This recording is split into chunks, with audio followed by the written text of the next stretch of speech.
Buenos días para todos y para todas.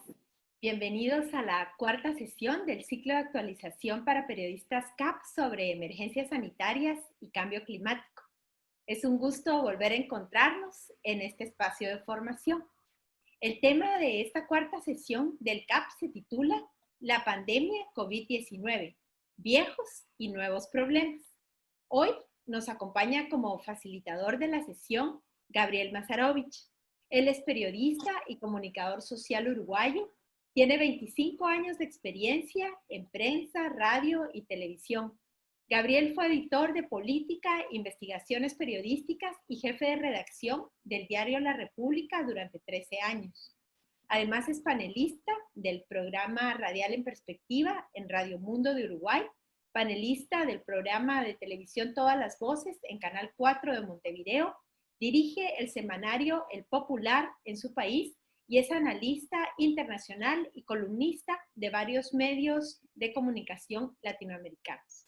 Así que le queremos dar la más cordial bienvenida a Gabriel y agradecerle por estar con nosotros en este espacio. Muy buenos días, Marielo, muy buenos días a todas y todos, a todo el equipo del CAP y a todas las colegas y colegas que están allí en la realidad y conectados a través del ciberespacio.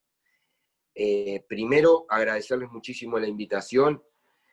Siempre es muy importante el diálogo y el intercambio entre colegas, entre periodistas, siempre, en todo momento. La verdad que para mí es un privilegio tener una hora y poco de posibilidades de conversar, de sentarnos a charlar, a compartir ideas en cualquier momento, y en este momento tan especial que vive toda la humanidad y nuestros países, mucho más. Porque a veces se da como un supuesto que cualquier situación, los periodistas estamos preparados para cubrirla, salimos y tenemos que informar, y prácticamente como si el día no cambiara, como si los factores humanos, sociales y personales no impactaran en ello. Y realmente estamos en una situación inédita, de una enorme incertidumbre, incertidumbre en todos los sentidos, incertidumbre en cómo cubrir mejor, en qué se debe informar, en cuáles son las prioridades, en cuál es el desarrollo de lo que estamos informando, pero también incertidumbres personales, laborales, de salud, familiares, que impactan todo esto, y que está muy bueno sentarnos. Es muy importante tener estos espacios, es fundamental. Hay que felicitarlos a ustedes por tener estos espacios. En general, en nuestro oficio, en nuestro trabajo, tan querido, tan apasionante,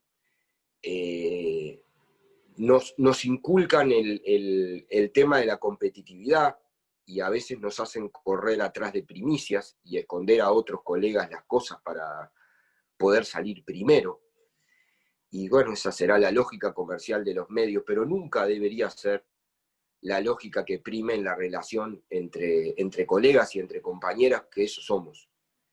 Para no olvidar nunca que nosotros, en primer lugar, estamos al servicio de la gente, al servicio de nuestros iguales, de nuestros ciudadanos, de la gente, de la humanidad, que la información es un derecho humano fundamental, y que nosotros tenemos el enorme privilegio, a pesar de hacerlo en condiciones lamentables, materiales, salariales, de estrés, pero tenemos el enorme privilegio de ser uno de los vehículos principales en que ese derecho se garantiza, y por lo tanto no tenemos que olvidar nunca que la cuestión no es competir con el colega de al lado y con el otro medio que está al lado, sino hacer con la mayor honestidad posible nuestro trabajo, para ser capaces de transmitir también con la mayor honestidad posible el trozo de verdad a la que hayamos sido capaces de llegar.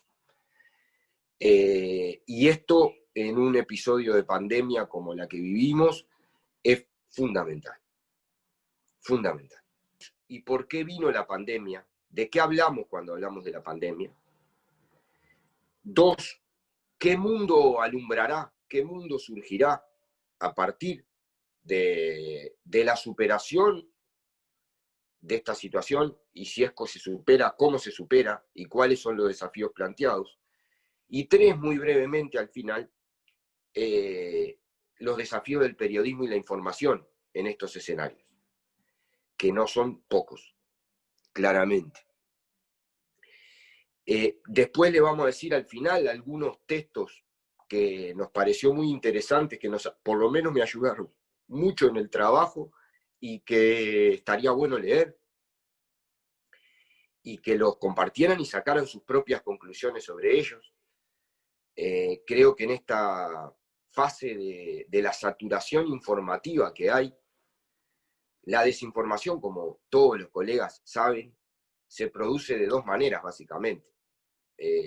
Una por la ausencia absoluta y la censura total, y la otra por la saturación y una cantidad de flujo informativo que hace que sea absolutamente imposible sintetizar las tendencias principales, las ideas principales, y todo se transforma en una locura en la cual estamos corriendo por publicar el Twitter más rápido posible, aunque después la noticia se confirme o no, y al final a la gente en realidad, más que informarla, la enloquecemos.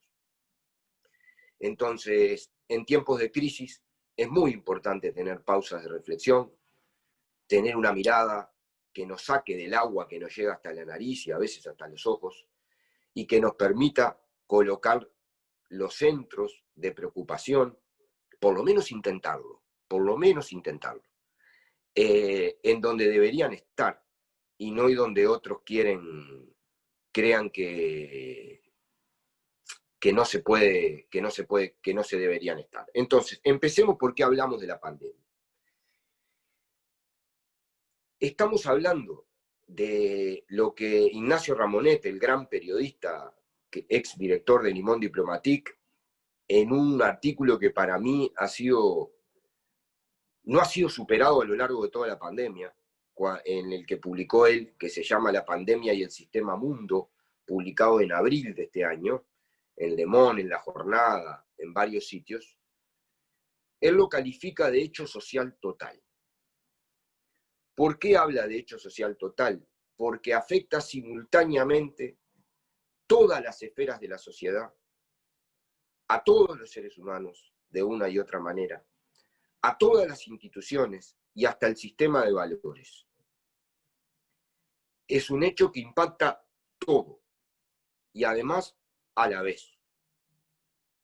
Son muy raros, según las ciencias sociales, estos hechos sociales totales. Y a veces es muy difícil ubicarse en la importancia de la historia cuando uno lo está viviendo, pero estamos viviendo un hecho histórico. Por lo tanto, si estamos de acuerdo con esta definición, tenemos que asumir que informar sobre el COVID-19, sobre la pandemia, tiene un aspecto muy amplio. O sea, no se reduce a un reloj actualizado segundo a segundo por la Universidad Johns Hopkins sobre la cantidad de infectados, recuperados y muertos en el mundo. Y tampoco se reduce a eso a escala nacional. Y tampoco se reduce a cubrir y sacar las conferencias de prensa diarias, que son virtuales cadenas nacionales de televisión con las que los gobiernos de todos los países están actuando. Si hablamos de la desigualdad y de la pobreza y del impacto que tiene, estamos hablando de COVID-19. Si hablamos de las prioridades presupuestales, estamos hablando de COVID-19. Si hablamos de los problemas del sistema de educación y cómo puede ser que acaba de decir la UNESCO que hay 1.800 millones de niños que han quedado fuera de cualquier contacto con el sistema educativo, estamos hablando de COVID-19. Si hablamos de a dónde destinan los fondos los gobiernos, estamos hablando de COVID-19. Si hablamos de cómo trabajan los sistemas de seguridad, las prioridades de seguridad de nuestros países, estamos hablando de COVID-19. Si hablamos del flujo de capitales, estamos hablando de COVID-19. Si hablamos, por ejemplo, de que mientras se retrae la inversión extranjera, a un nivel nunca visto en la historia del continente. Se calcula que en estos meses han huido del continente 59 mil millones de dólares de lo que está registrado. Y al mismo tiempo aumenta el flujo de las remesas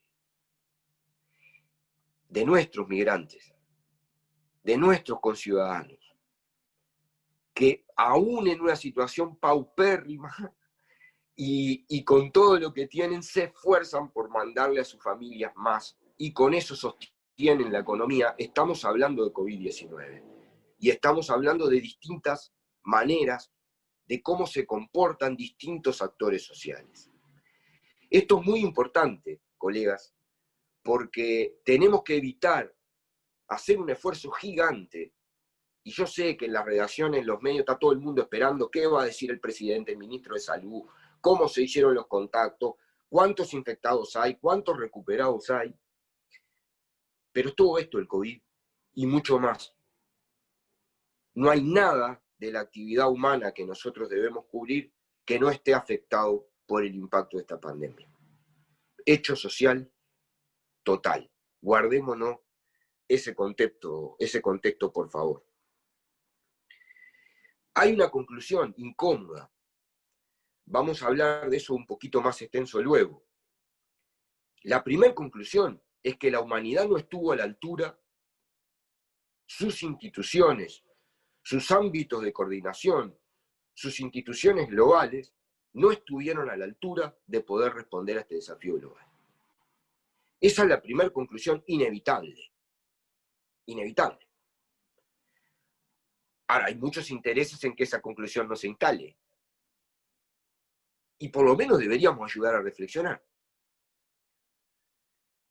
De hecho, la ONU ha hecho un esfuerzo muy grande por intentar estar a la altura.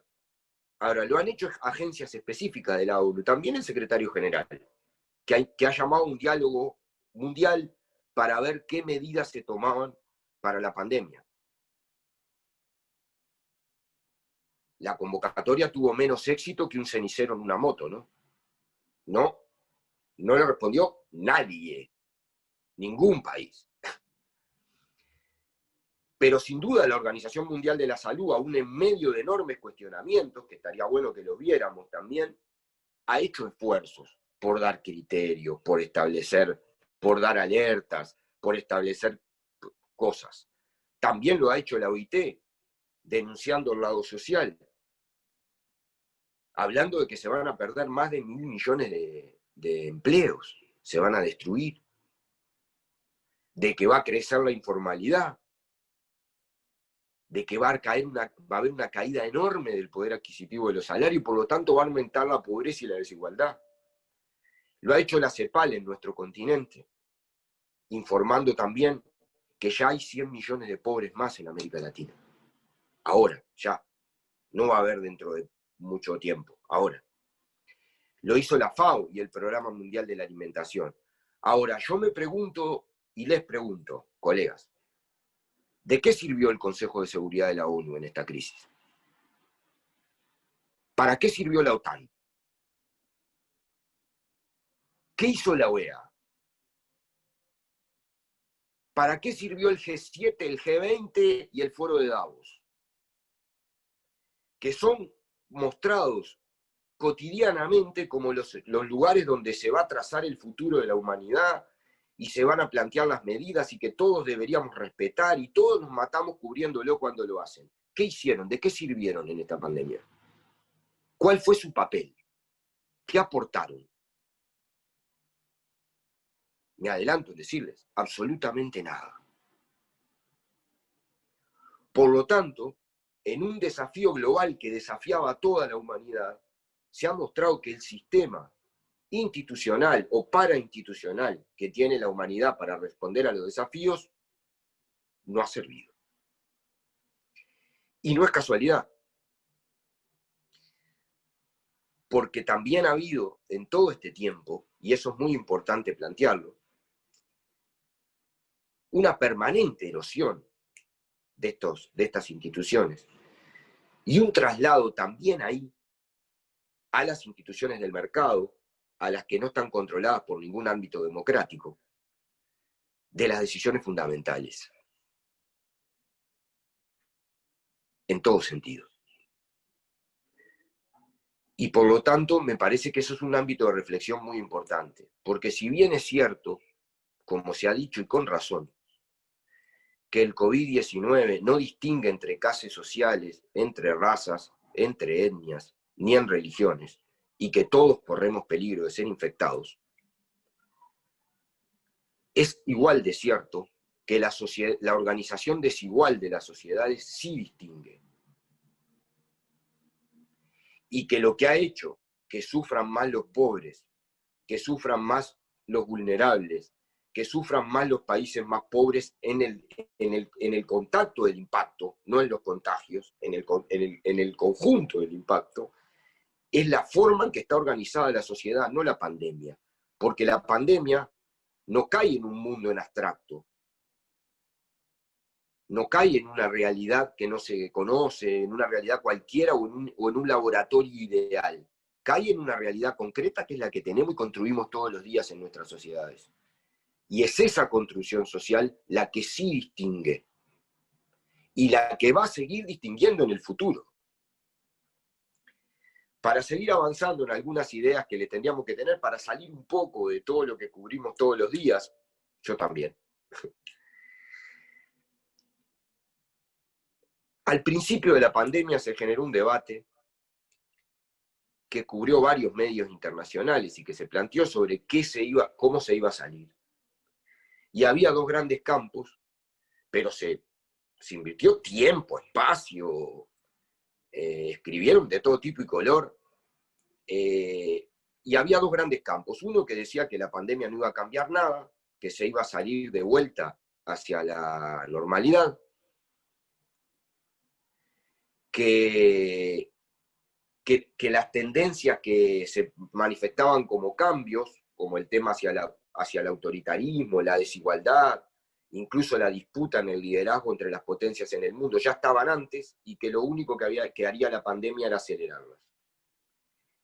Y había otra tendencia que establecía que el virus iba a ser una especie de agente purificador, redentor de la humanidad, y que iba a ser tal el impacto que todos nos íbamos a dar cuenta de la importancia de la solidaridad, de la importancia de la salud pública, de la importancia de cuidar la ecología, y íbamos a salir hacia una sociedad mucho más avanzada en colaboración, en solidaridad y en cuidado ecológico. El virus iba a tener un papel casi redentor. Iba a explicitar tanto los problemas que tiene la humanidad que las salidas iban a ser inevitables. La realidad ha demostrado en estos meses dos cosas. Primero, que esos temas se han borrado del debate. Prácticamente ya nadie habla de eso. Ya nadie coloca, y no pasaron 10 años, 20 años o 30 años, pasaron meses. Y segundo, que las posibles salidas o estructuraciones no van a estar ni en un extremo ni en otro. Seguramente tendremos que encontrar, no en el medio no existe, el centro es una construcción, no existe el centro. Existe síntesis entre las distintas propuestas y las fuerzas sociales, económicas e ideológicas que la disputan, y se hace una síntesis que no es ni una parte ni la otra, pero no es el medio. Nunca es el medio. En ese territorio vamos a colocar, por eso estaba, como bien decía Marielos, el problema de los viejos y los nuevos problemas y las posibles salidas. Pero veamos algunas cosas interesantes. Ya sabemos que va a haber un impacto económico devastador. La economía de todo el planeta y de sus principales regiones ya está en recesión.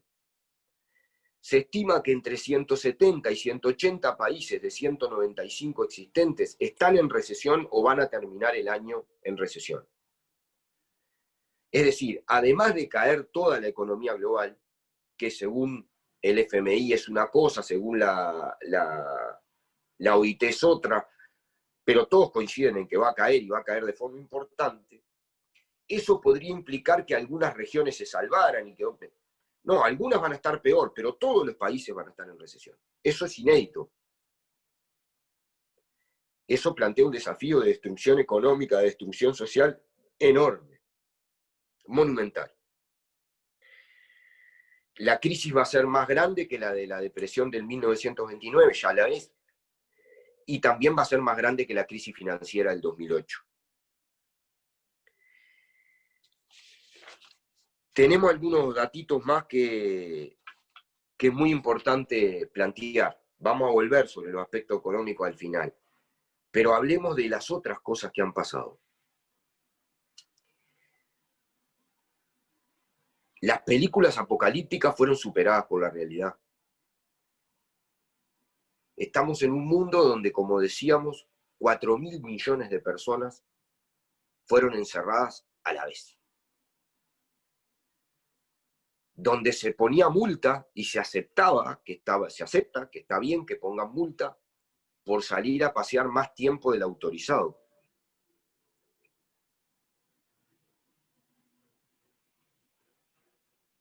Donde se colocan aplicaciones y se nos estimula que la bajemos, sabiendo que nos van a vigilar las 24 horas del día todos nuestros movimientos.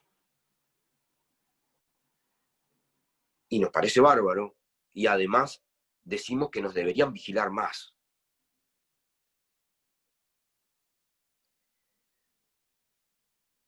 Hubo al principio una disputa sobre el origen del virus, incluso, simbólica. Ustedes conocen, Trump y Bolsonaro acusaron a China de haber fabricado el virus y decían que era un virus de inoculación comunista, incluso lo sentimos en algunas manifestaciones, y que no quieren darse la vacuna porque capaz que el comunismo se transmite por vacuna ahora.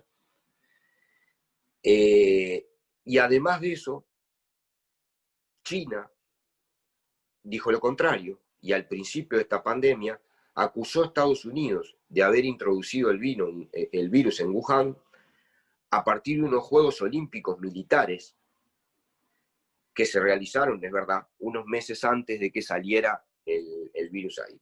Las investigaciones científicas más serias, insospechadas de ser partidarias de uno o de otro, han demostrado que este virus no es una creación artificial.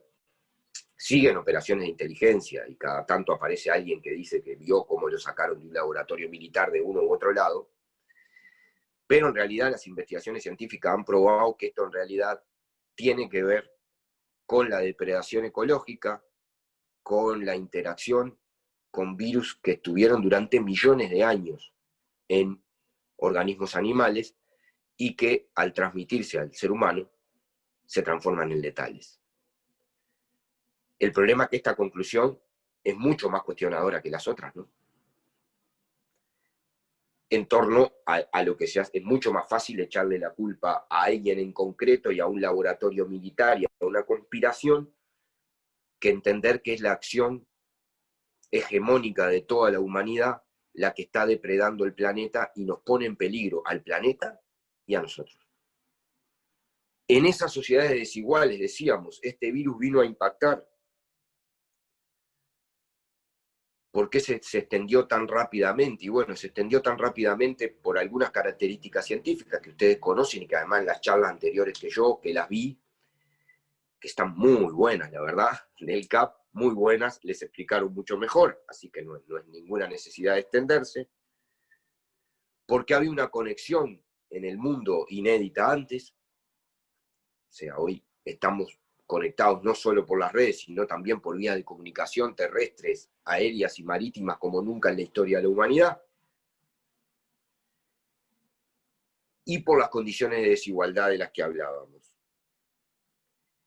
Pero resulta que hay un aspecto recurrente en los líderes mundiales y también en los líderes políticos y económicos de nuestros propios países. Cada cosa que decimos global está buena pensarla para nuestros países.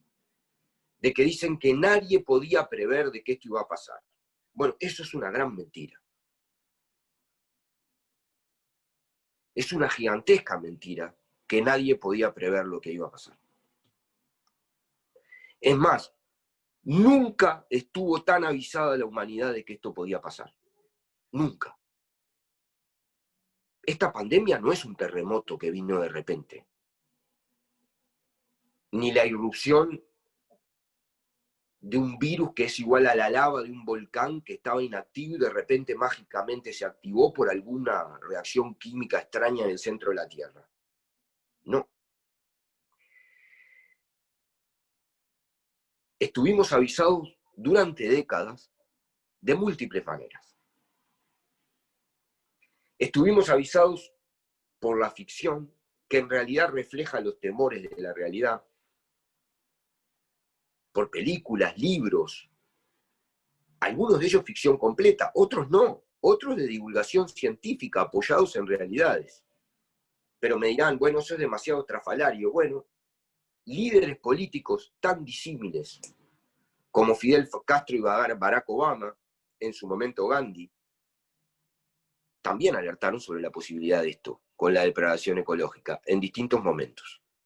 Algunos más cerca en el tiempo, otros más lejos, algunos muy cerquita en el tiempo. Pero además,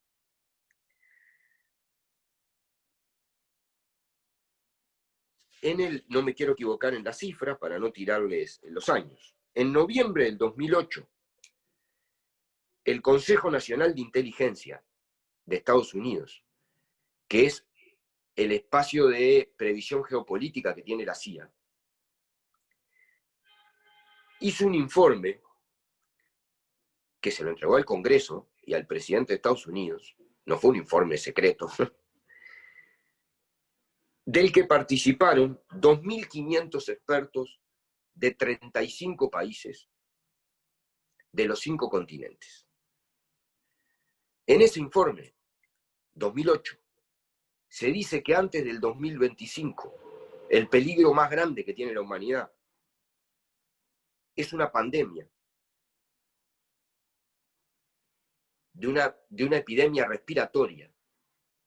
Y hasta se dice que uno de los virus que la puede provocar es una de las variantes del COVID.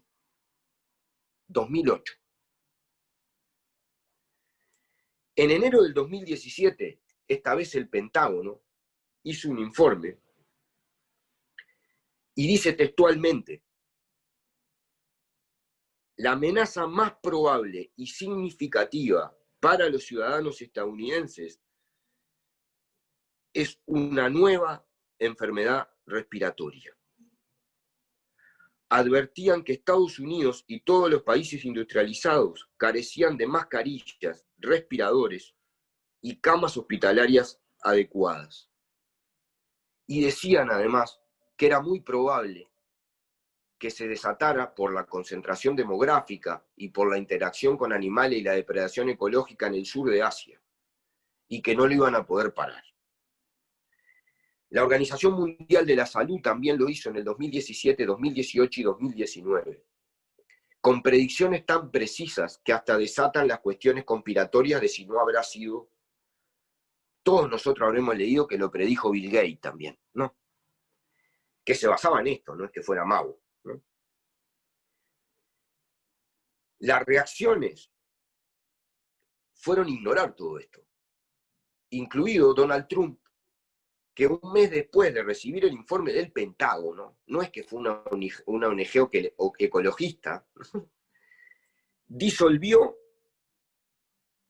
el Comité de Protección de la Salud Global y la Biodefensa, que estaba a cargo de un almirante, el almirante Timothy Zimmer, experto en epidemiología, y lo disolvió para hacer el recorte presupuestal para gastos en...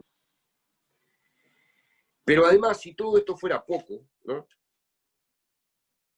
tuvimos antecedentes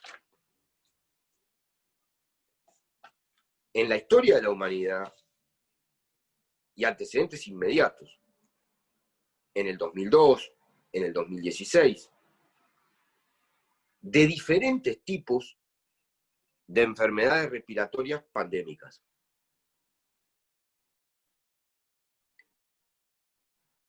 La gripe porcina, la gripe que se conoció como de Medio Oriente, De hecho, algunos países asiáticos que tuvieron una mejor respuesta y más rápida sobre el COVID, lo hicieron porque tenían la acumulación de experiencia del combate a estas otras epidemias. Caso Vietnam, Corea del Sur. Vietnam de lejos el más exitoso de todos.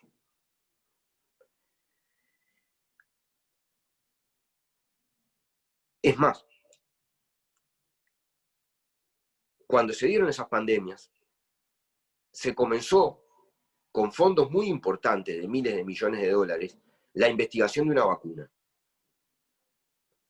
Como la pandemia se contuvo, se abandonaron la financiación a esas vacunas, porque no había demanda, porque no era negocio. Si esas investigaciones hubieran seguido, ya tendríamos vacunas. Y no tendríamos que estar corriendo, y no tendrían que estar en la presión que están los científicos hoy para desarrollar la posibilidad de una vacuna, con un grado de incertidumbre enorme. Entonces es mentira que no se sabía. Es mentira que no se podía haber preparado mejor. Y es muy importante que nosotros asumamos eso, lo transmitamos, por lo menos que lo tengamos claro, que seamos capaces de tener esa conciencia crítica en nuestra cabeza.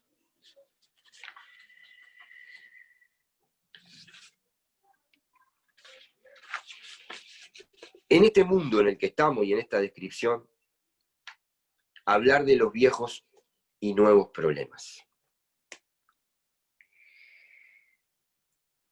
Nos hablaron y nos seguimos hablando, y cuando hablan de los países exitosos en el tratamiento al COVID, de una especie de, yo no sé cómo decirle, pero paroxismo tecnológico. Parece que cuanto más conexión tengamos, mejor va a ser, y el control,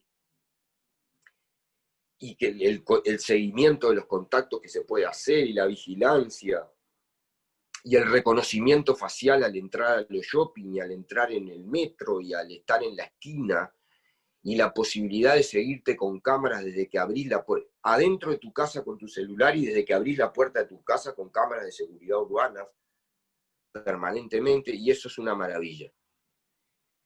Ahora, la realidad, como les dijo Miguel Fernández y los otros expertos que hablaron con ustedes aquí, es que en la práctica, las medidas que funcionaron siguen siendo las mismas desde el siglo XV,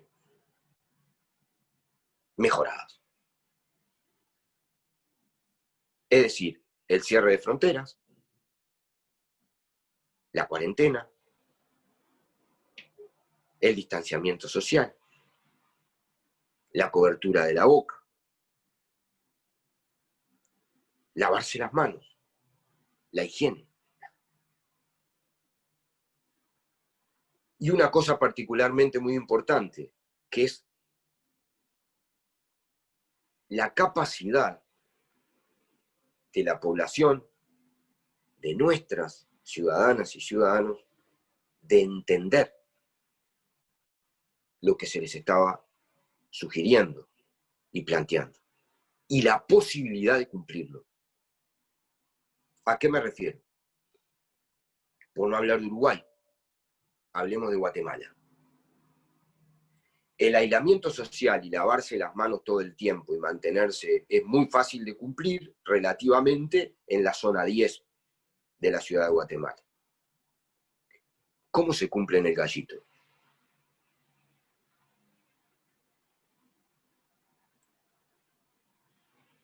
¿Cómo se cumple en los lugares donde no hay agua potable?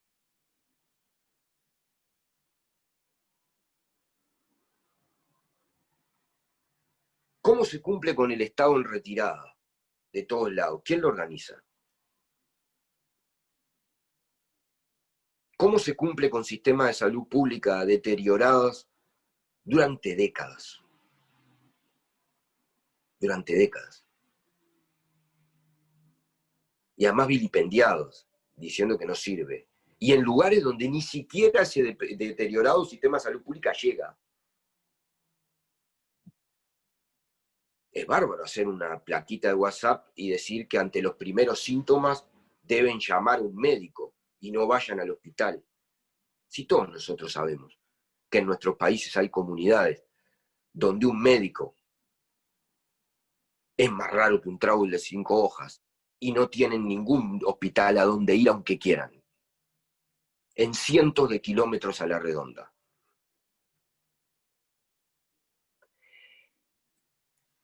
Entonces, efectivamente, allí está el problema planteado de la desigualdad. Y volvamos a ese concepto. Hecho social total. El virus no distingue. El virus no es ideológico. No, es cierto. Ahora, la organización social, la organización de la sociedad económica, social, política, ideológica, donde cae el virus, sí es. Sí es. Entonces, el problema es cómo nosotros vamos viendo todas esas cosas que están planteadas. Y tenemos que discutir esas cosas. Por ejemplo, en mi país anoche acaba de salir el índice medio de salarios. Ese milagro Uruguay es un milagro extraordinario de cómo se respondió a la pandemia, todo. Ahora resulta que por cuarto mes consecutivo, por primera vez en 15 años, cayó el salario. Que ya tenemos 100.000 puestos de trabajo menos y 200.000 en el seguro de paro, que por suerte es una conquista social en Uruguay, hay una cobertura muy amplia social del seguro de paro. Pero Uruguay hoy, ahora, no dentro de un año, ahora ya es más desigual que lo que era antes de la pandemia. Entonces, y es tan exitoso la gestión. ¿Y no será importante hablar de esto? Además de decir cuántos hay en cama y cuántos fueron recuperados y cuántos tienen respirador.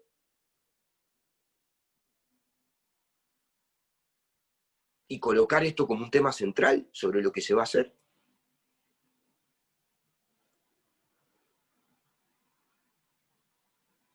Queremos unir esto. ¿Hacia dónde vamos? Decíamos las dos cosas. Lo que todo va a seguir igual y que se va a recomponer el poder y va a aplastar todo y vamos a salir hacia soluciones autoritarias, y la otra del virus redentor, en el que vamos a salir a un paraíso porque todos vamos a entender lo mal que estábamos haciendo las cosas. Bueno, hay algunos problemas para plantear. 3 muy grandes a nivel global. Pero colegas, por favor, después estarán las preguntas, pero cuando hablamos a nivel global, está bueno bajarlo a nivel nacional, cada uno de nosotros en nuestro país. El primer problema es la desigualdad.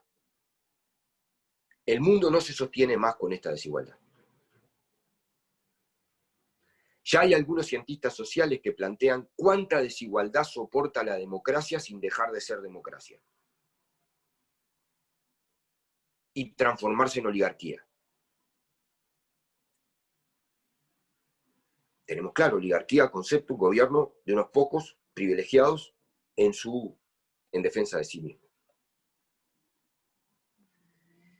Tomás Piketty, en un gran libro, que no se los muestro porque lo tengo haciendo de zoom en el teléfono para que ustedes me puedan ver, apoyado porque es muy grande, se llama Capital e Ideología, de Editorial Paidós, en una investigación monumental de toda la historia tributaria y de construcción de la desigualdad en el mundo. Tiene hasta sistema tributario del antiguo sistema feudal en Japón, para ver cómo evolucionó.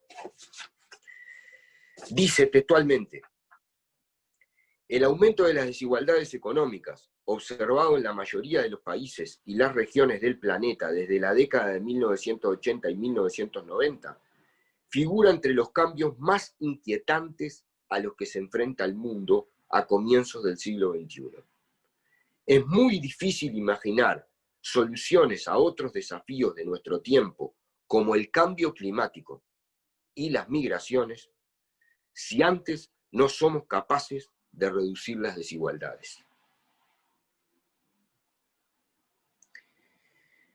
2 datos nada más. El 1% más rico de la humanidad tiene más plata que el 50% de la humanidad más pobre. Es decir, hay entre 100 200 personas que tienen más plata que 4.000 millones, que países enteros. ¿Alguien puede fundamentar que eso está bien? ¿Que eso tiene algún componente positivo? ¿Que es deseable que eso sea así? Sea de la ideología que sea. ¿Que es sostenible eso?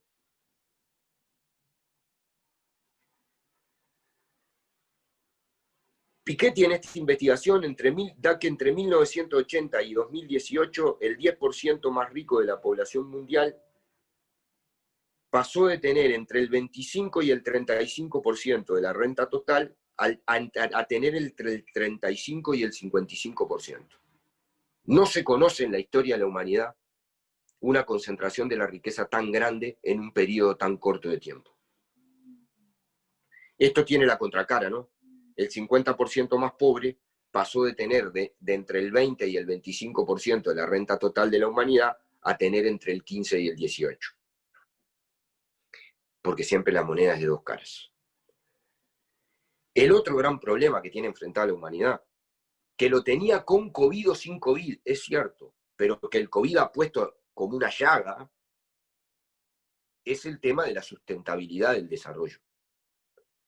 Hay estudios económicos y ecológicos que plantean que si se impone el patrón de consumo de los sectores ricos y medios de Estados Unidos y Europa en China y en la India, precisamos 5 planetas Tierra para sostener ese desarrollo. Porque la Tierra no da.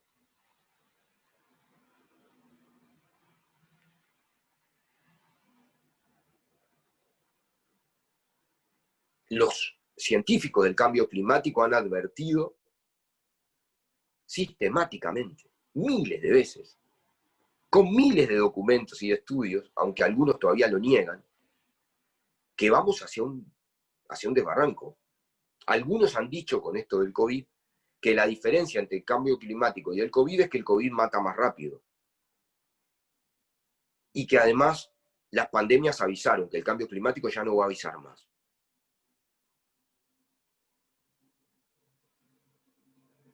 Es absolutamente insuficiente la conciencia ecológica que tenemos en nuestras sociedades y además de eso, es absolutamente insuficiente los compromisos que a nivel de la institucionalidad de la humanidad se han resuelto.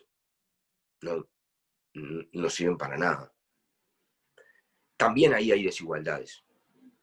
Nosotros podemos como países hacer esfuerzos enormes para controlar y para mejorar la calidad de vida de nuestros habitantes y mejorar y cortar la depredación ecológica. Pero Estados Unidos es el responsable de más del 50% de las emisiones con efecto invernadero. Mientras allí y en la Europa desarrollada no se baje radicalmente, y en China, lo nuestro es absolutamente testimonial. Aunque no nos quita responsabilidad y lo tenemos que hacer, pero también ahí hay un debate muy claro para dar en esos términos. Y el tercero es el término de la solidaridad, es el modelo social. Y ahí vamos a decir 2 palabras sobre el tema de la nueva normalidad. Es decir, podemos seguir con la idea dominante, disolvente de la sociedad, en el que la humanidad es un conjunto de individuos que compiten entre sí y que por sus aptitudes se desarrollan, o tener un concepto de sociedad donde hay un ámbito colectivo, de solidaridad, de contribución, y que la sociedad sumada es mucho más que la suma de individuos, y nos proyecta, nos enriquece y nos hace ser humanos. Y en esta pandemia ha habido ejemplos extraordinarios de solidaridad. De estados y donde el Estado no llega, de la gente. De la gente. Habría muchos más muertos de hambre en América Latina si las organizaciones sociales, si los movimientos populares de América Latina, si sectores de la población no se hubieran autoorganizado a pesar y contra el Estado para ser solidarios con su propia gente. no me meto con sus países. Acá en Uruguay hay 800 ollas populares que le dan de comer a la gente, en solidaridad, con gente que cocina, que lleva su vianda, que pelea, que la organiza, que la ayuda, que la cuida, para que por lo menos en este invierno brutal haya un plato de comida. Y no tiene nada que ver el Estado, ni un solo peso, ni una sola organización. Es la sociedad autoorganizándose, respondiendo con solidaridad a la indiferencia del poder, a la presidencia. Bueno, ¿será la solidaridad un valor o será la competencia? Que demostró que no sirve para nada, porque ha habido ejemplos de los otros, ¿no? Operaciones de inteligencia de los estados para sacarse las mascarillas unos a los otros. Esto no es teoría conspiratoria, hubo. Aumento increíble de la ganancia de las farmacéuticas en medio de una pandemia. Multiplicación hasta por 10 del precio de las mascarillas, cuando se sabe que es una de las pocas cosas que ayuda al no contagio. Situaciones increíbles como que haya países que les sobran camas y otros que no tengan una.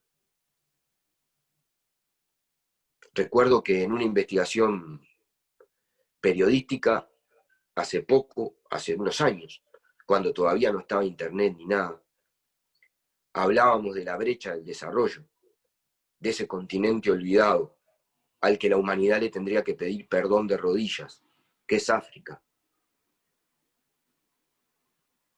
Que habría tanto para decir, alguna vez hablaremos, ¿no? Uno mira los países, el mapa de África, y ve que en general las fronteras en nuestros países son por ríos, cadenas montañosas. En África es todo cuadriculado, porque fueron las reglas de los países coloniales que se repartieron hasta la frontera, pasándose por cualquier lado las tradiciones, la etnia, todo. Bueno, un dato solo en África. Hace unos años atrás, para no hablar ahora de la brecha digital, que también habría para hablar, solo en Manhattan, no en Nueva York, solo en Manhattan había 10 veces más teléfonos que en toda África.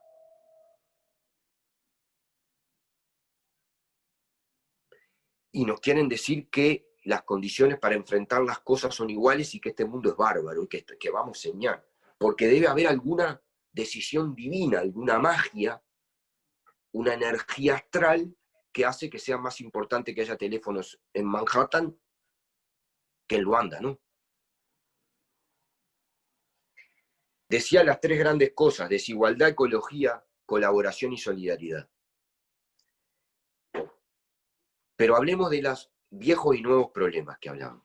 El mundo era desigual antes, como decíamos, no lo hizo desigual el COVID. El COVID impactó en un mundo desigual. Y puso como una llaga viva los problemas importantes que de verdad tenemos. Por unos días mágicos, fue más importante saber cuántas camas teníamos que cómo cotizaban las empresas en Wall Street. Y a nadie le importó el índice Nasdaq. Por unos días mágicos, todos descubrimos que era importante cuidar al vecino de al lado para que no se contagiara y no verlo como una competencia para tener un trabajo y un salario mejor y pisarle la cabeza.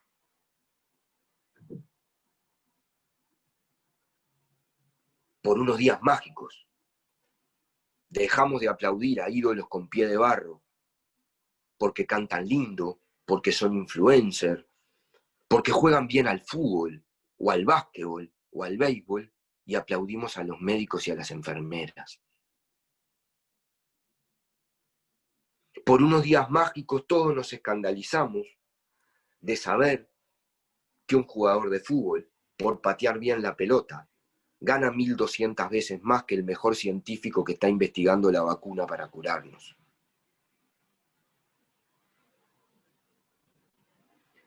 Por unos días mágicos todos nos preocupamos de cuánta plata se gastaba en salud, de por qué los hospitales públicos estaban hechos pedazos, en vez de preocuparnos por cuál iba a ser el centro comercial nuevo que se iba a inaugurar cerca. Por unos días mágicos, lo importante volvió a ser lo importante, y no lo que nos quieren hacer pensar que es importante. Pero claro, como se les había caído a pedazos la normalidad, con una rapidez inaudita, inventaron la nueva normalidad. Tomado. Más contradictorio que un concepto de nueva normalidad no puede haber, es imposible. Una cosa que se instala como normalidad es porque no es nueva. Pero bueno, discutamos qué tiene que ser esa normalidad. Hay fuerzas muy poderosas en el mundo que quieren que esto todo se olvide rápidamente, y lo han logrado otras veces, ¿eh? Lo han logrado otras veces. Cuando la mal llamada gripe española, que en realidad es la gripe de Manhattan en 1918, que se contagiaron más de 500 millones de personas, se volvió a lo mismo, pues, no cambió nada. Y después vino la crisis de la depresión de 1929, y después se alumbró el fascismo, con Mussolini en Italia y otras expresiones en Bulgaria, que allí empezó. Es decir, despilfarro primero, crisis después, autoritarismo instalado y retroceso brutal.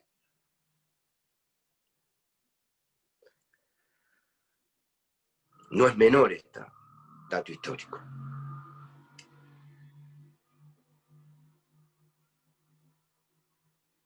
Bien. Tenemos la responsabilidad como periodistas de por lo menos plantearnos cuáles deberían ser los temas en el mundo y en nuestros países. Partiendo de la base del respeto, del reconocimiento conmovido al laburo en uruguayo, es trabajo, chamba.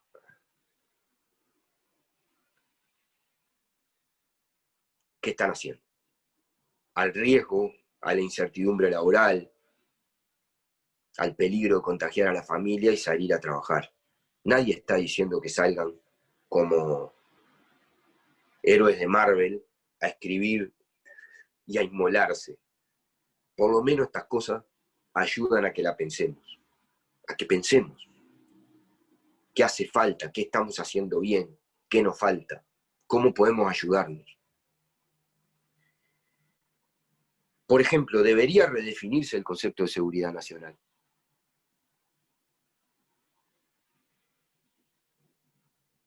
El concepto de seguridad nacional que tenemos nosotros es contra otros estados, ridículo en nuestro continente, porque el único país que ha invadido a otro sistemáticamente en nuestro continente es Estados Unidos.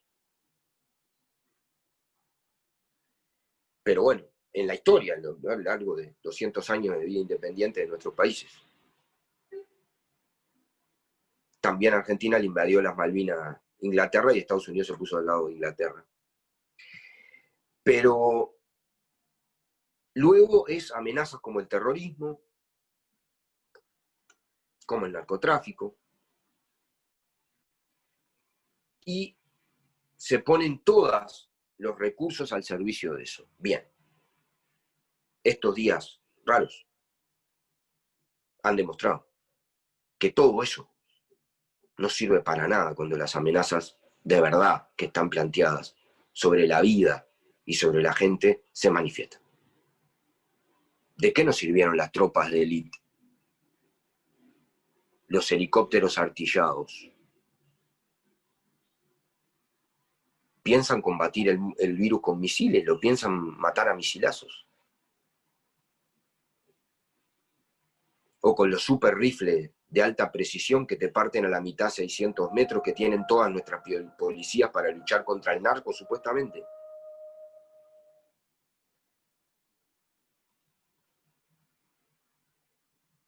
el nuevo concepto de seguridad, si queremos hablar de nueva normalidad, la seguridad nacional debería incluir redistribución de la riqueza para terminar con la escandalosa concentración de la riqueza y multiplicación de la pobreza. Fiscalidad más justa para redistribuir el ingreso y para darle arma al Estado para invertir donde debe. ¿En dónde? Tercer punto. Sistemas de protección social amplios que den cobertura a todos los sectores de la población, que los amparen, que los protejan en este pandemonium económico que va a venir, que ya está instalado. 4. Prioridad absoluta en salud, educación e investigación. Para las inversiones de los sectores de la institucionalidad internacional y de los estados. 5. Formalización y dignificación del trabajo. Vamos a hablar de eso un poquito. 6. Acceso universal a Internet y a la digitalización. 7. Renta básica universal. Podríamos hacer 20 puntos. Ahora, si el debate mundial se concentra en esto y en nuestras sociedades y logramos avanzar, aunque sea un pasito en cada uno de estos puntos, estaremos en un mundo mejor que el que teníamos antes y que el que se puede producir si todo sigue igual. Redistribución de la riqueza, ya lo hablamos. Fiscalidad más justa. No hay redistribución de la riqueza sin impuestos. Ni hay inversión del Estado sin impuestos. Es un escándalo que haya multimillonarios gringos pidiendo que les cobren más impuestos para poder ayudar. Y es un escándalo que con los niveles de tributación que tenemos en nuestros países se piense que vamos a afrontar los desafíos que tenemos planteados. Los sistemas de protección social es así. Todos los que están desamparados porque no están protegidos por nada son los que le están pasando peor y los que la van a pasar muy, muy mal en esta situación que viene. Hay que tener sistemas de protección muy amplios, universales. Asignaciones familiares por hijo, seguros de paro, mejores jubilaciones. Es imprescindible para abordar la dimensión de la hecatombe económica y social que estamos viviendo. Bueno, salud, educación e investigación. Acá parte el milagro uruguayo que le vamos a contar. La Universidad de la República, de 4 laboratorios que Uruguay tiene para procesar los test que le ha permitido ir detectando y cuidando como ha cuidado, 3 son de la Universidad de la República, que tiene un sistema de investigación que le ha permitido al Uruguay fabricar sus propios test serológicos y hasta 20.000 mascarillas para el personal de salud impresas por 3D, desarrolladas, impresas y hechas por la universidad pública y por el Sistema de Investigación Científico Nacional. ¿Cuánto se invierte en nuestros países en que nuestros científicos puedan investigar y aportar, no dependiendo de grandes transnacionales que multiplican por 1000 los precios?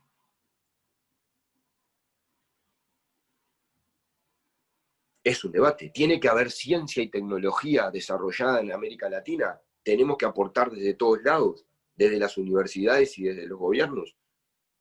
Es una vergüenza lo que se invierte en los presupuestos en investigación. Una vergüenza.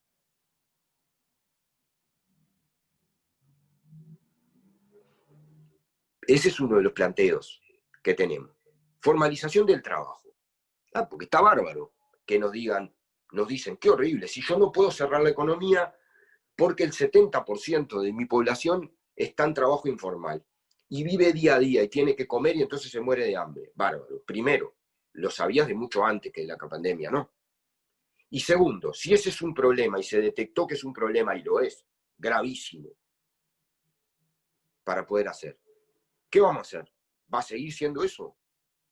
¿O vamos a establecer obligación de formalización del trabajo? de negociación colectiva, de derechos laborales, de aporte a la seguridad social. Y se le va a exigir a las empresas y a los empresarios que terminen con la informalidad y el trabajo en negro, y en cualquier condición.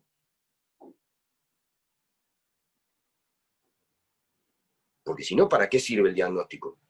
Decimos, estamos horribles y seguimos igual, y vamos a seguir horriblemente mal. ¿Qué medidas van a tomar los gobiernos para que esto no siga pasando? ¿Está en la agenda de la discusión? ¿O simplemente decimos, qué horrible, hay que abrir porque si no la gente se muere de hambre porque tiene trabajo informal? Es decir, porque los empleadores evaden los aportes a la seguridad social. Eso es lo que pasa. Hay impunidad empresarial. Bueno, ¿hasta cuándo va a haber impunidad empresarial en el mundo del trabajo?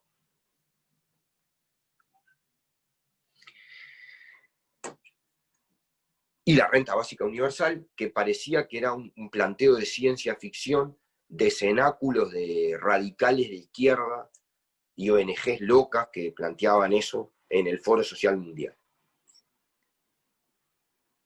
Resulta que en muchos países en la pandemia no se aplicó la renta básica universal, pero se aplicaron asistencias generales,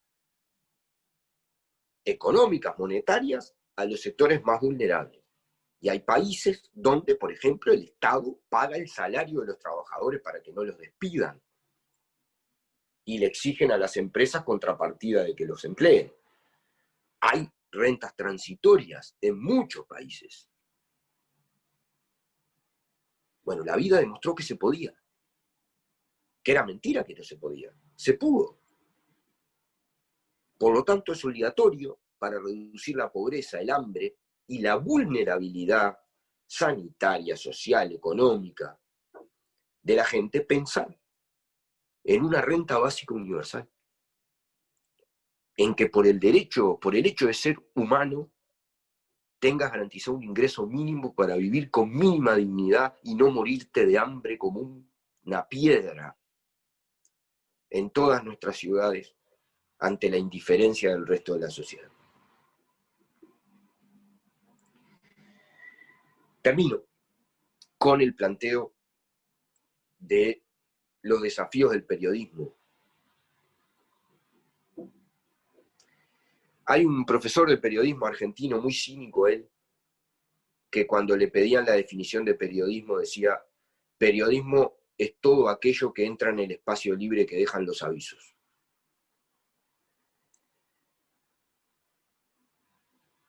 Refiriéndose a la prensa escrita. Eso es muy cínico. Tiene de verdad, pero es muy cínico. Yo creo que hay un periodismo muy valiente, muy comprometido, que pasa por hacerse las preguntas correctas e intentar honestamente desafiar el poder absoluto de los centros de poder para decidir hasta qué pensamos, qué discutimos y qué escribimos en la sociedad. La palabra tiene un valor enorme en este mundo dominado por el fake news, en el que cualquiera dice cualquier cosa, en el que el relato ha sustituido los hechos y vale más una opinión que un hecho. La libertad no consiste en que cualquiera tiene derecho a decir cualquier cosa, ¿no? Eso no es libertad. La libertad surge de la confrontación responsable de puntos de vista y de hechos, y de difusión de hechos. No puede ser que se destruyan los hechos y los datos en base a que yo tengo derecho a decir lo que quiera, cuando quiera, donde quiera y sobre quién quiera, que además es falso, no lo tengo. Es altísima la responsabilidad que tenemos como periodistas en este momento. En los medios independientes, en los medios comerciales, yo, como les contaba a Marielos, he trabajado en todo tipo de medios durante muchos años. Sé lo que es, sé las presiones que se ponen. Hay que hacerlo con dignidad. Hay que tratar de tener presente siempre las necesidades de nuestra gente y de nuestra sociedad. Hay que complejizar las cosas. No hay que caer en los simplismos. hay que ayudar a pensar, hay que abrirle espacios para reflejar la solidaridad y no solo el egoísmo. Hay que intentar, porfiadamente, tener una mirada larga, escapando de este presente perpetuo en el que nos quieren hacer vivir, en el que no hay pasado y por lo tanto no hay puntos de referencia. Y sobre todo lo más terrible es que no hay futuro. Estaríamos condenados a la repetición del presente más o menos igual hasta el infinito. Y ahí es el vértigo, la velocidad permanente, la incapacidad de poner estas ideas. Y además, porque además de todo lo que dijimos, y que el objetivo era compartirlo con ustedes y que ustedes pudieran, en esta hora de intercambio, pensar un poco, abstraerse de la locura, de la presión. Para esto es un privilegio, estos espacios, esta maravilla que es el CAP. Hay un peligro muy grande. En la crisis, en la incertidumbre, aflora el miedo. Y el miedo es un instrumento muy grande para los poderosos, para usarlos en función de sus intereses. Este hecho social total es tan impresionante que ha alterado el espacio y el tiempo. Dos dimensiones básicas en las que vivimos los seres humanos. Ha paralizado el tiempo y ha achicado el espacio.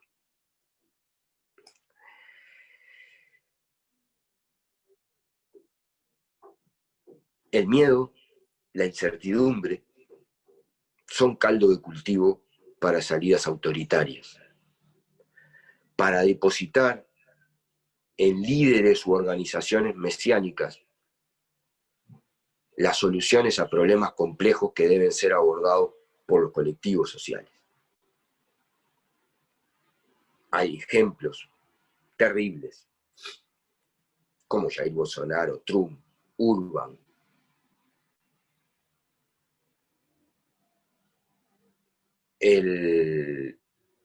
Bueno, en la última manifestación en Berlín, donde con banderas nazis quisieron ocupar el Reichstag en aras de una supuesta libertad.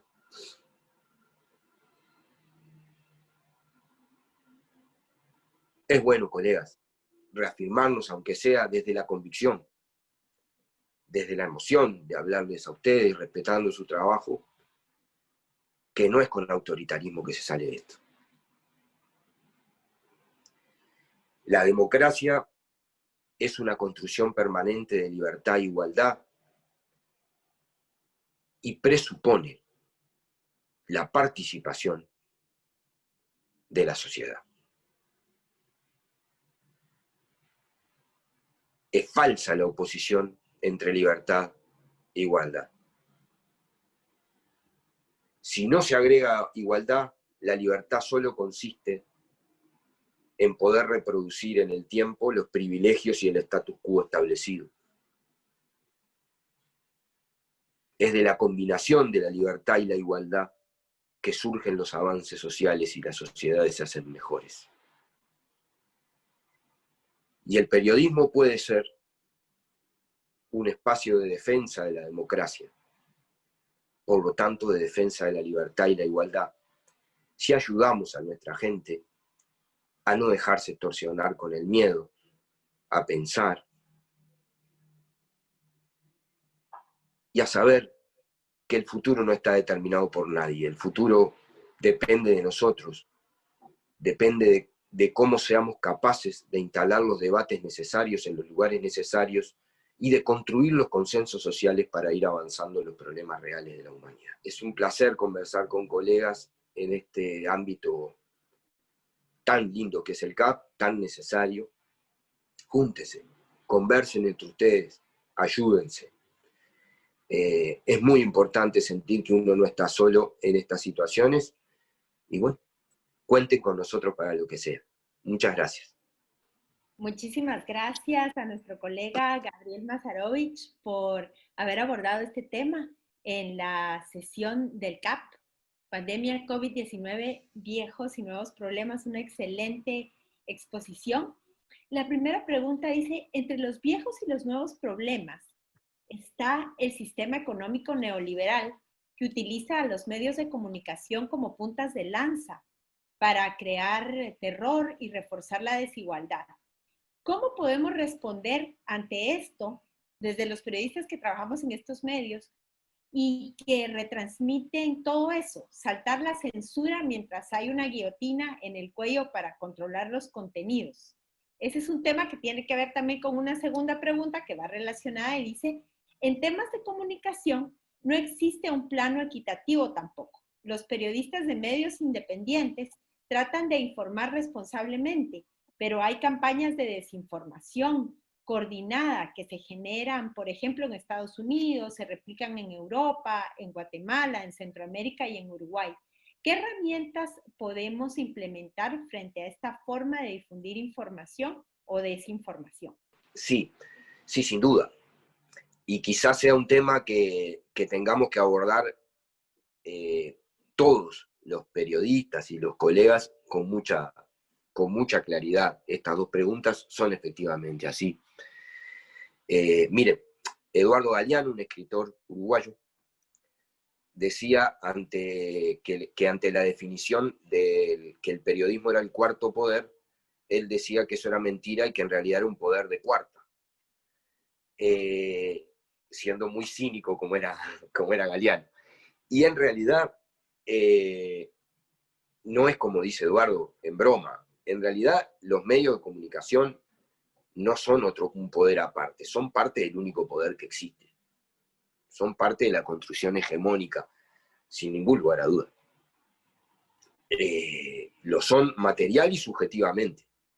Son emporios de mucha plata, los grandes medios que manejan todo. Hay una concentración en los medios de comunicación que es igual a la concentración de la riqueza o peor. Solo algunos datos, por ejemplo, ¿no? Por no hablar solo de los medios en los que nosotros trabajamos. Estamos todos conectados a Internet. Internet es una maravilla, nos permite estas cosas. En América Latina el 97% de las búsquedas en Internet es por Google. Es decir, nunca en la historia de la humanidad una sola empresa tuvo tanto poder sobre tanta gente. Nunca. Jamás.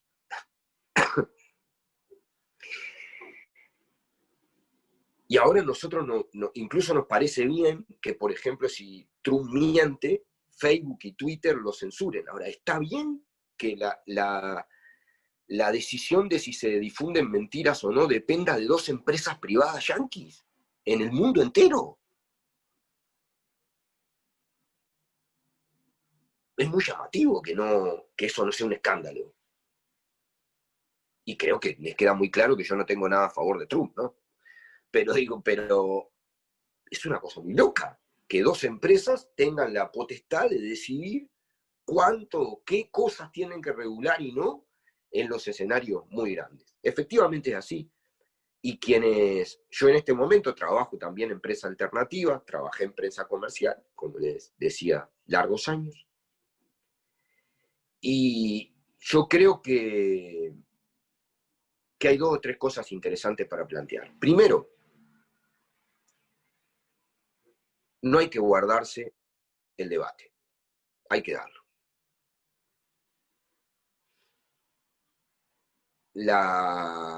Nunca es tiempo perdido generar la discusión sobre los temas que deberían ser abordados y sobre el enfoque de los temas. Nunca.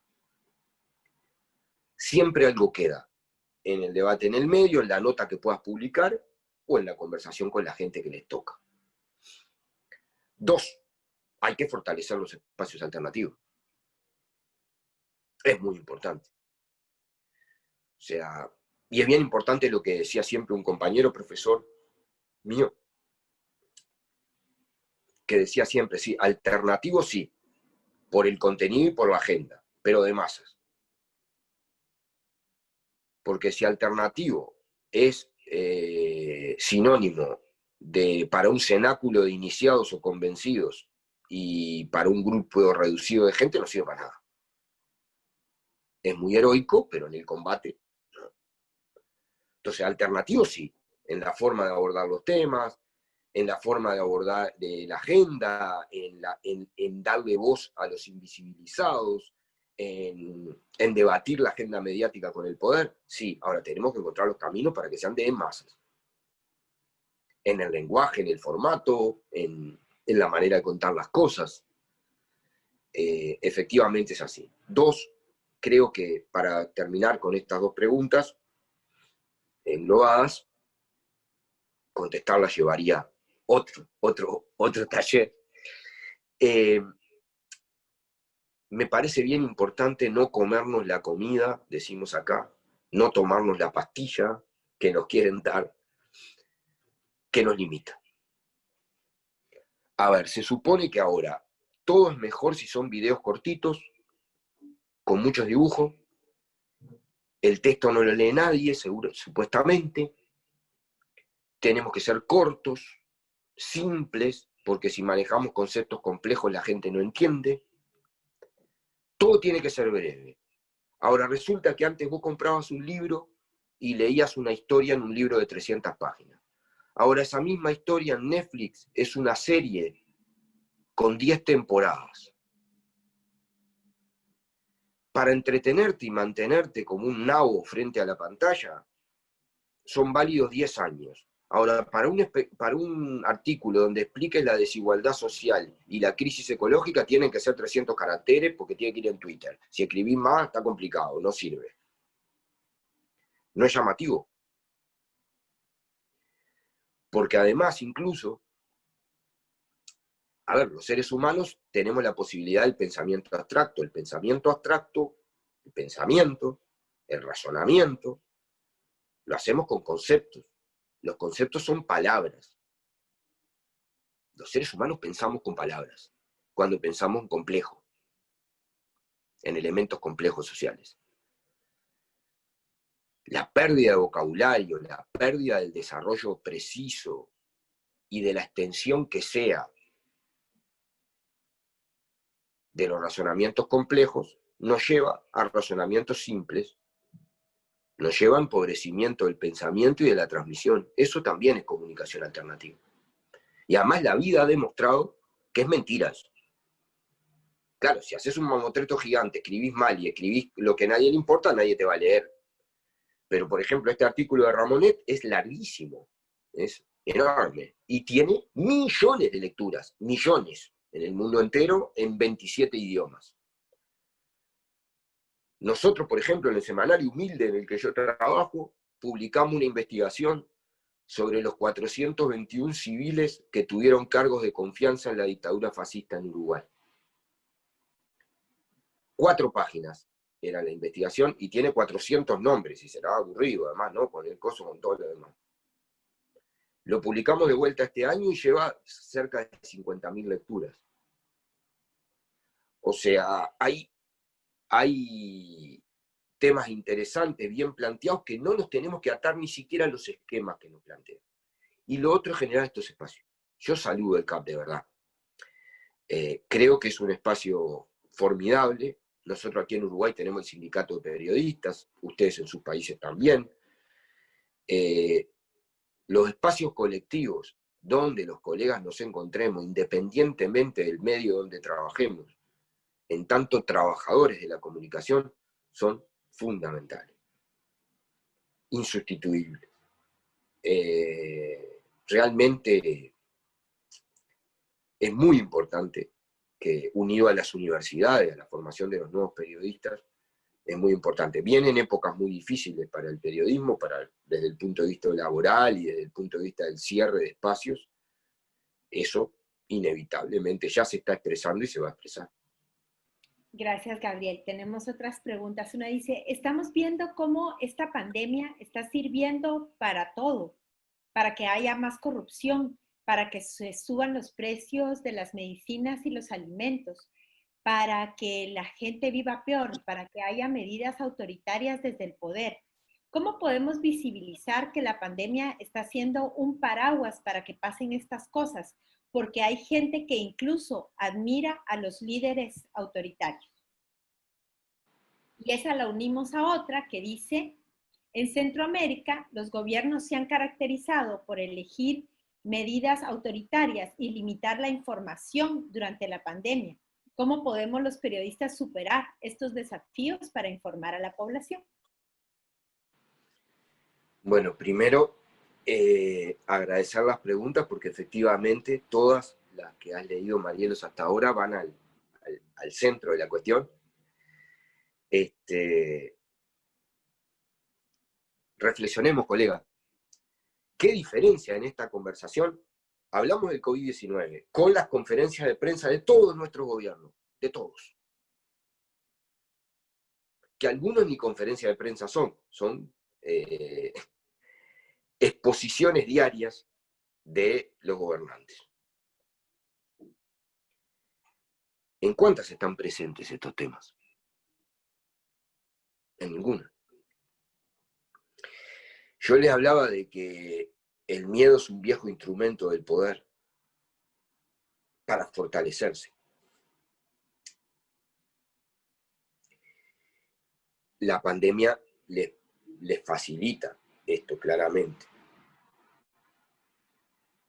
Y una de las salidas posibles es hacia el retroceso. Es decir, ni siquiera al mantenimiento de la normalidad anterior, sino al retroceso en pérdida de derechos, en pérdida de espacios, en pérdida de institucionalidad, y el fortalecimiento de mecanismos políticos y sociales autoritarios. Yo les ponía el ejemplo de lo ocurrido luego de la crisis de la gripe de 1918 y de la crisis posterior del 29 y el surgimiento del fascismo y el nazismo posterior, que fue como reguero de pólvora y que además tuvo un amplísimo respaldo de masas, ¿no? De miles de personas atrás de. Y que veían un líder fuerte que les diga que todo es fácil de solucionar y que solo se arregla siguiéndolo a él. Y que además es incriticable y que todos los que lo critican son antipatriotas y irresponsables. Creo que ese es uno de los peligros que estamos viviendo ahora y que lo vamos a vivir en la post-pandemia, claramente, sin ningún lugar a dudas. Y me parece que los únicos antídotos contra eso es, primero, el coraje. A mí me ha tocado acá discutir sobre la valentía periodística y decíamos el otro día que uno, como periodista, es valiente cuando se enfrenta a los distintos poderes. Para eso se precisa valentía. Para escribir a favor del status quo no hace falta ser valiente. Alcanza con obedecer. Y no es época de obediencia esta. Y no estamos diciendo disparates, ni llamando a sublevaciones, por favor, ¿no? ni a la pérdida del trabajo, no. Es época de conciencia crítica, es época de valentía en el sentido de darle voz. Hay que intentar darle voz a los sectores de nuestra población que están peor, a los que proponen salidas y a los que prácticamente las construyen. La solidaridad, por ejemplo, hay que visibilizarla. Y hay que desnudar que es hipócrita, que se aplauda a los médicos y que a lo vez se le baje los sueldos, no se les pague, no se les dé las herramientas, no se les ayude con infraestructura y se haya tenido durante décadas una salud pública de rodillas, diciendo que lo mejor era que hubiera saludes privados y seguros privados, ¿no?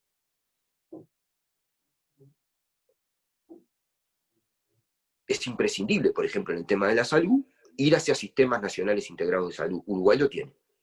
Y fue lo que le permitió estar en qué es un sistema nacional integrado de salud. Como les explicó Miguel Fernández, se coordinan la salud pública y la salud privada que hay, pero todo tiene un plan y lo coordina. Hoy, si en el mundo se coordinaran las existencias de salud pública y privada, no solo con el COVID-19, no hubiéramos pasado las vergonzosas décadas que pasamos para eliminar la polio de África. No se morirían 1.800 niños por día por falta de atención médica, de enfermedades curables, como se mueren. Y a nadie le importa. No hay un reloj en Manhattan, ahí en Nueva York, que diga los niños que se mueren de hambre y de enfermedades curables todos los días. Ahora, mientras estamos hablando en el CAP, están muriendo niños que no deberían morir, porque la humanidad tiene todas las herramientas de salud para curarlos. Simplemente el problema es que no los vemos. No sabemos ni que existen, ni que existieron, ni que nacieron, ni que sufrieron, ni que se murieron. Entonces, el asunto es realmente, me parece a mí, dar el debate. A veces es muy difícil hacer este debate desde columnas de opinión, no hay espacio, son muy pocas. Pero se dan. Pero para la mayoría de nosotros será con mucha paciencia y con mucha perseverancia plantear una y otra vez los ejemplos de solidaridad, los ejemplos de construcción social alternativa que se dan en la sociedad para responder a los desafíos de estos y los reclamos que esas personas tienen. La visión científica, ahora le dicen holística, es una manera bonita. A mí me gusta más decir estratégica, global, del problema. Es decir, está bárbaro. Mirá, vamos a poner cuántos muertos hay, cuántos se recuperaron, ¿sí? Todo eso vamos a poner. Ahora, también vamos a poner lo que simultáneamente a esto se nos está muriendo de hambre esta gente, hay tanta gente sin vivienda, tanta gente informal. Bien, fue un problema. ¿Qué medidas se va a tomar para que dejen de ser informales? Mostrar, por ejemplo, esa contraposición que es tremenda entre la huida del capital extranjero de inversión especulativo y el aumento de las remesas solidarias de nuestra gente, es una maravilla para mostrar. Es un símbolo, es un dato extraordinario. Porque además ustedes van a abordar el tema del cambio climático, el tema de las migraciones. Bueno, uno de los temas del control de migración es la increíble cantidad de fuga de capitales que significa para los yanquis sobre todo, pero también para Europa, el envío de remesas para nuestros países. Hubo un par de años en estos años en que las remesas superaron los beneficios que las empresas yanquis mandaban para sus casas matrices. Es decir, por primera vez recibimos más nosotros del laburo de nuestra gente que lo que les dábamos en la expoliación de intereses que nos sacaban. Y a partir de ahí una política... Está bárbaro el racismo, pero hay una razón material para la política migratoria de degüello con machete en mano. Contar todas esas cosas también ayudan a ir generando esa problematización. Y fortalecer mucho todos estos espacios. Miren, colegas, no es menor, no es baladí, aunque no se transforme en un artículo, que ojalá se transforme, la posibilidad de juntarnos, de escucharnos, de decirnos con toda confianza y sin ninguna censura y sin ningún peligro para el que esté aquí, todas las angustias, los problemas, las imposibilidades de resolver las cosas, es básico. Estas crisis también generan mucha angustia acumulada de saber las cosas que uno tiene que hacer y no poder hacerlas. No es menor que entre compañeros y colegas nos veamos y nos digamos, no estás solo en eso, mirá, este camino te puede ayudar, pensamos juntos, mirá si de acá, de todas estas cosas que dijo este barbudo canoso uruguayo, que dice playa y estrella, te sirve alguna idea para algún artículo, para pensar alguna cosa más. para valorar la dimensión de lo que tenemos y no sentirme tan angustiado porque yo solito no puedo resolverlo. Ojalá. Tenemos otras preguntas también que tienen que ver con el periodismo, sobre todo, Gabriel, pero también tengo varios mensajes diciendo muchas gracias por ayudarnos a pensar, muchas gracias por ayudarnos a reflexionar sobre estos temas. Hay una pregunta que dice, ¿podrías explicar mejor cómo estaba el tema de la desigualdad y cómo se profundizó durante la pandemia? Esa es una.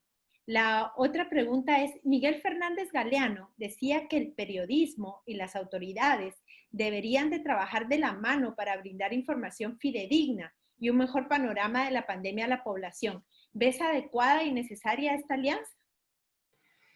A ver, yo decía, el virus COVID-19 no es un virus ideológico, no es racial, no es clasista. Puede afectar e infectar a todos por igual. De hecho, una de las cosas raras que hubo es que en muchos de nuestros países empezó por los ricos, que podían viajar y que fueron los primeros contagios. Eso fue efectivamente así. Ahora, siendo eso cierto, agregaba que lo que sí discrimina es la sociedad desigual donde el virus impacta. Es decir, es la construcción de las relaciones sociales en las que vivimos, porque, vuelvo a decir, el virus no impacta en un laboratorio, en una abstracción, impacta en un mundo real, desigual, terriblemente desigual, el más desigual de la historia de la humanidad, más que el Imperio Romano.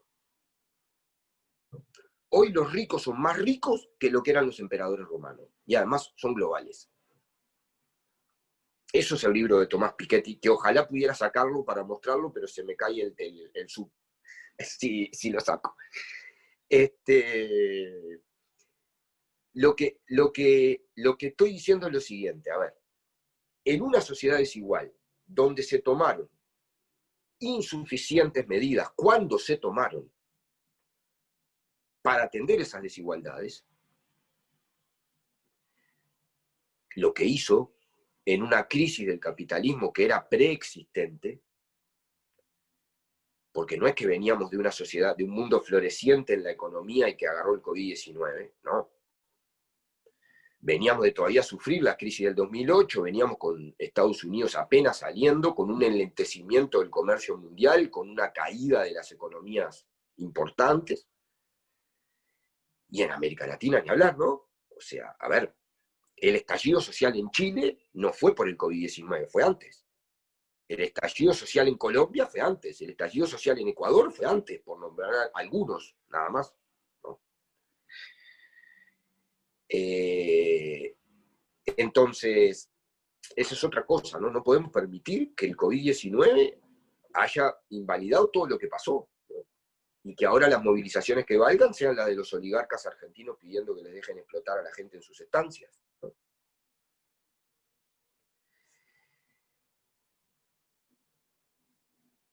Me parece que efectivamente hay, la desigualdad acumulada de antes y las medidas que no se tomaron para la protección social suficiente en esta pandemia para los efectos económicos y sociales han profundizado la desigualdad. Vamos a decir, los que no tenían un trabajo formal y están al borde del hambre, porque no tienen ninguna protección y perdieron el poquito ingreso que tenían. Los que tenían trabajo formal vieron caer su poder adquisitivo, porque aumentaron los precios y no aumentaron los salarios. No hubo aumento de salarios en ningún lado, y sí hubo aumento de precios en todos lados. Eso no tiene otra consecuencia posible que el salario caiga y por lo tanto puedas comprar menos y por lo tanto haya más pobreza y haya más precariedad.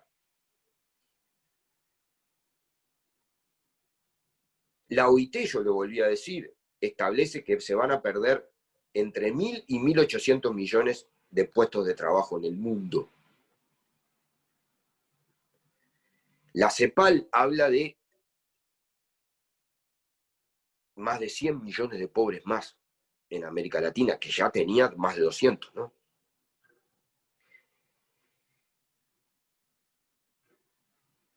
Esos son solo algunos de los indicadores que te hacen los más gráficos los más terribles.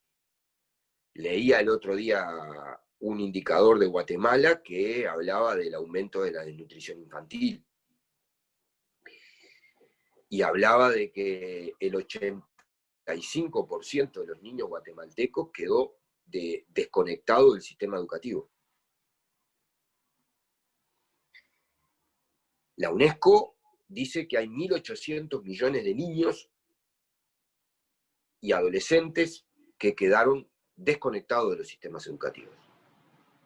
Porque está bárbaro lo de las clases no presenciales y el Zoom. Está fantástico. En mi país la universidad hizo un esfuerzo gigantesco y trasladó 2.700 cursos en 2 semanas a las plataformas virtuales y ha seguido las clases. Pero claro, tenemos un 97% de conexión a fibra óptica de los hogares, porque la empresa de telecomunicaciones es estatal. Pero en África, donde el 37% de la población accede a Internet, ¿cómo hace para que las clases no presenciales sigan?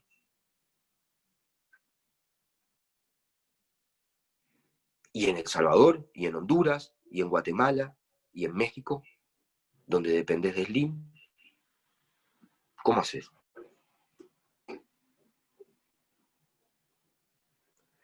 Entonces, el tema es, y es una cosa muy compleja, así como para un niño lo que come en los primeros años de vida lo determina para todo el resto de su vida, completo, todo el resto de su vida. Psíquicamente, psicológicamente, y en capacidad cerebral, y en capacidad física, también el acceso a la educación desde temprana edad condiciona el aprendizaje para toda la vida. Es una tragedia que haya 1.800 millones de niños en el mundo que hayan quedado fuera de la educación. Además de lo que ya había antes, se suma a los analfabetos que había antes. Entonces, ese es el impacto de las desigualdades. La otra era el tema de la colaboración o no. Yo creo que sí, yo creo que el cuestionamiento al poder no tiene nada que ver, que es un axioma, que es un planteo. La prensa real es antipoder o no sirve para nada, es propaganda. Es muy meritorio hacer propaganda y hay gente que la hace muy bien y de distintos signos ideológicos. Yo también he hecho propaganda. La sé hacer y entiendo que es necesaria y se hace bien. Pero el periodismo que no es cuestionador del poder no es periodismo. Cuando hacemos periodismo, hacemos periodismo.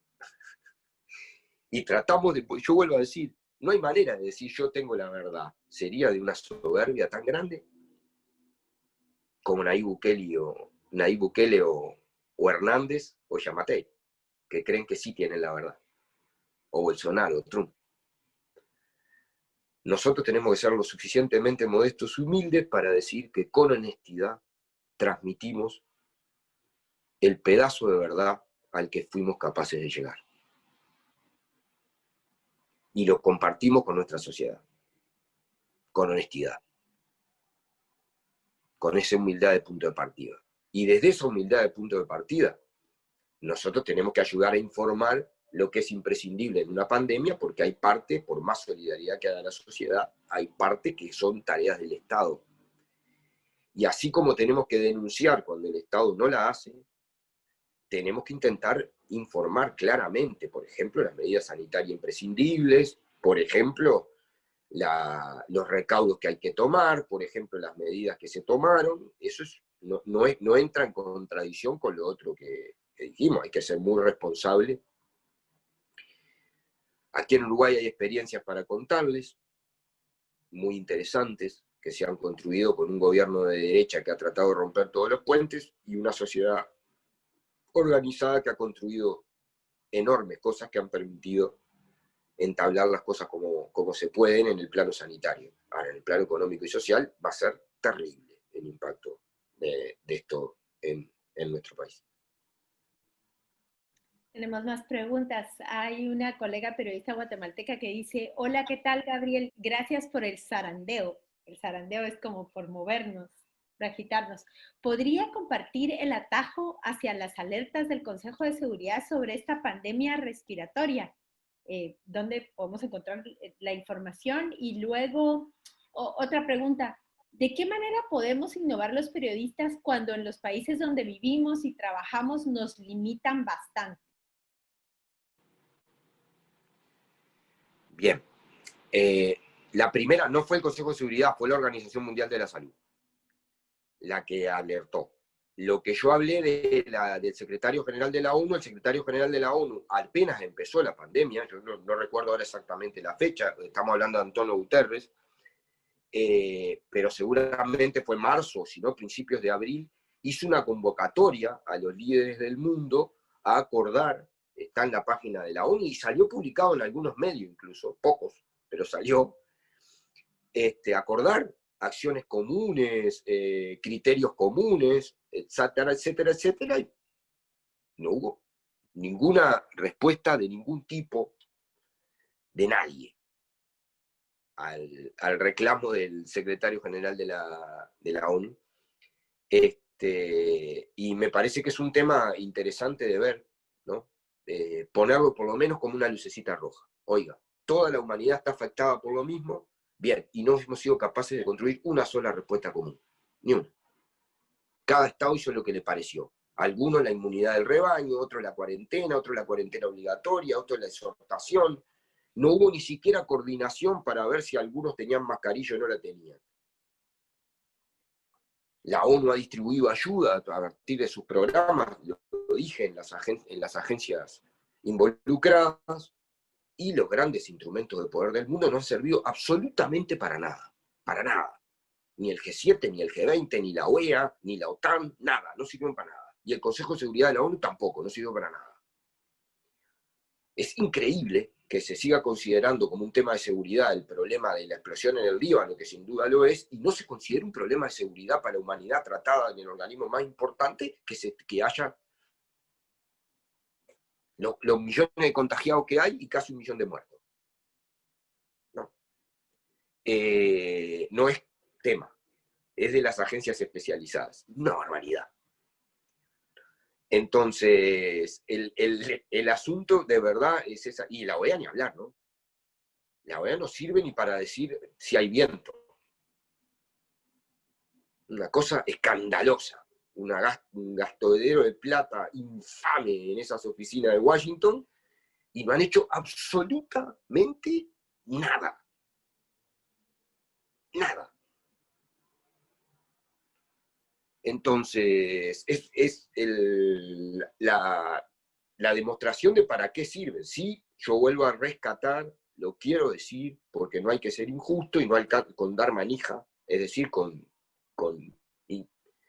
incendiar cosas no ayuda a nada, que ha sido muy importante el papel de la CEPAL, que ha sido muy importante el papel del PNUD, que ha sido muy importante el papel de la FAO y del Programa Mundial de Alimentación, de la Organización Mundial de la Salud, por lo menos de la OIT, advirtiendo los problemas, generando diagnósticos, generando preocupación, colocando temas, datos que no daba nadie y de los que no habla nadie, advirtiendo la dimensión del problema y tomando algunas acciones para ayudar, ¿no?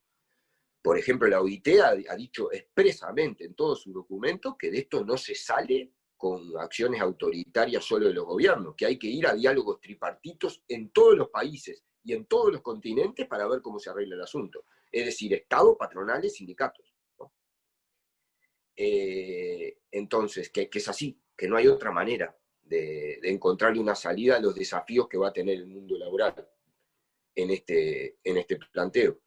Entonces, hasta por ejemplo, para darte otro dato que lo va a dejar pensando, se habla mucho del teletrabajo, sí, bárbaro, pero la vida ha demostrado también que hay trabajos que en las épocas de crisis son los más imprescindibles, que es imposible hacerlos por teletrabajo, que exigen el cuerpo, que exigen el riesgo, en la salud, en los servicios, en la limpieza, en la construcción, en la energía. Entonces, esos trabajos, los peor remunerados, los horribles, van a seguir siendo así cuando la vida demostró que son los más importantes. Entonces, ¿cómo hacemos? ¿De qué manera podemos los periodistas innovar cuando trabajamos en países donde se nos limita bastante? Yo creo que hay estas cosas, espero haberle tirado algunas pistas. O sea, creo que hay muchos caminos para eso. Uno es el tema de tener medios propios, alternativos, propios en el sentido colectivo, ¿no? Que colocan otra agenda, que la pelean con esa exigencia y todo lo demás. Y aún en los otros medios o en los espacios que nosotros podamos ocupar en ellos, siendo siempre promotor de enriquecer la agenda. Es decir, por ejemplo, bueno, bárbaro, mira, acá no se dijo nunca lo de Antonio Guterres de la ONU. Bueno, vamos a tratar de decirlo, aunque sea cortito. Acá no se dice que la OIT dice que se perdieron 1.800 millones de puestos de trabajo y que la salida tiene que ser tripartita. Hagámoslo. El presidente, Yamatei, Hernández, Bukele, López Obrador, todos lo dijeron. La informalidad fue un problema, un desastre que nos obliga a abrir y que no nos permite seguir con el distanciamiento social. Bueno, ¿qué medidas se van a tomar en el futuro para que esa informalidad baje? ¿Qué se va a hacer? Se va a abrir un diálogo nacional, por lo menos, sobre cuáles son los desafíos de la seguridad social y un sistema de protección social más abarcativo. Se va a aumentar la inspección del Ministerio de Trabajo y Seguridad Social para que las empresas coticen por sus trabajadores. Se va a establecer regulaciones obligatorias, por ejemplo, a la economía de plataforma, que es la más informal de todas, salvaje, criminal, la de todas esas nuevas que hay, Globo, y todas esas que te traen desde la pizza hasta lo que quieras a tu casa, y que a todo el mundo le parece maravilloso que haya en el siglo XXI atracción a sangre, te traigan las cosas en bicicleta con una mochila en medio de la lluvia y en medio de la pandemia, como se supone que no se infecta. Ellos no se infectan, son seres supraterrenales.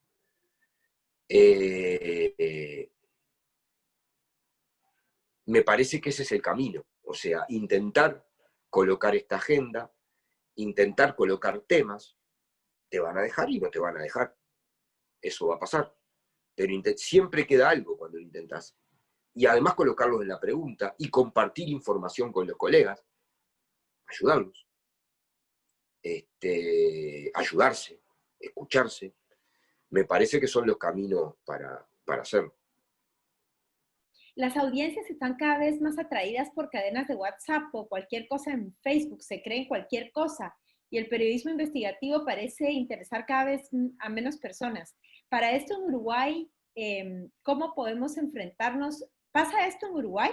¿Y cómo podemos enfrentarnos ante el desafío de traer a las audiencias a esa información verificada? Hay otra que dice, la semana pasada vimos en México y Canadá que la mortalidad del COVID es entre el 10 y el 6.5%, pero en Centroamérica es menor al 4%. Asumiendo que en la región no se están publicando datos transparentes, ¿cómo podríamos abordar esta discrepancia? Y otra dice, ¿cómo lograr que las alertas sanitarias y ecológicas que se lanzan a nivel mundial por parte de los distintos organismos generen interés a nivel local? Especialmente en nuestros países llamados del tercer mundo, donde siempre se tiene la percepción de que estamos al margen. ¿Cómo debería ser la cobertura? Primero, es obvio que en Centroamérica y en otras regiones del mundo hay una subvaloración del impacto de la pandemia.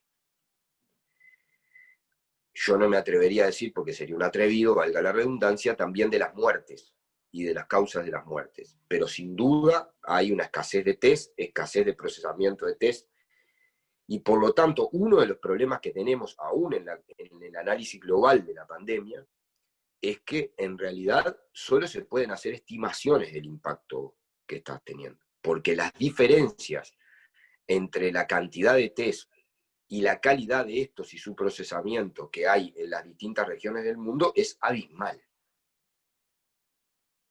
Uno de los problemas que hay es que de verdad todavía no sabemos realmente, ni siquiera en magnitudes medibles, el impacto. Lo que sabemos es una barbaridad, pero